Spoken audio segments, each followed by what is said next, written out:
હવે જેલમાં ઘણા બધા ઉદ્યોગો પણ ચાલે છે, દરજી કામ પણ ચાલે છે, લુહારી કામ પણ ચાલે છે, બાગકામ પણ ચાલે છે, ઘણા બધા કામો ચાલે છે. તો એવા બંદીઓને બહાર રહેવાની છૂટ છે, કારણ કે એ વ્યવસ્થાનો ભાગ છે.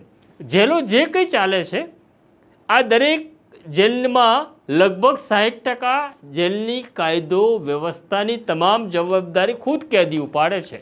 આમ આપણને એવું લાગે છે કે ખુખાર કેદીઓ છે, તો ના, એવી વાત નથી. અહીંયા કોઈને કોરડા મારવામાં આવતા નથી, અહીંયા કોઈને ફટકારવામાં આવતા નથી, જ્યાં સુધી એ નિયમ તોડતો નથી.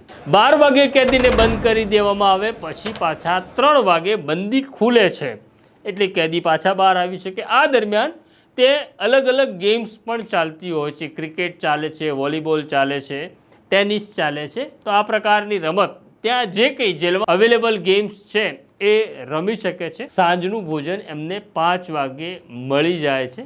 ખીચડી મળે છે, દાળ ભાત મળે છે, રોટલી મળે છે. 5 વાગે જમી લેવાનું, જૈનો જેવું છે, ચોવ્યાર કરી લેવાના, અને પાછા 6 વાગે એમને જેલની અંદર બંધ કરી દેવામાં આવે, એટલે કે બંદી બંધ થઈ એવું કહેવાય. સાંજના 6 થી સવારના 6 સુધી એમણે બેરેકમાં જ રહેવાનું હોય છે. હવે બેરેકની અંદર ટીવી છે, તો હા છે, ઘણી બધી બેરેક્સમાં ટીવી લાગેલા છે, પણ રિમોટ તમારા હાથમાં નથી. એટલે બેરેકમાં રહેલો કેદી નક્કી નથી કરી શકતો કે એણે સાસ કી કભી બહુથી જોવું છે કે પછી કોઈ પિક્ચર જોવું છે કે ક્રિકેટ જોવું છે. એ તો જેલર નક્કી કરે છે.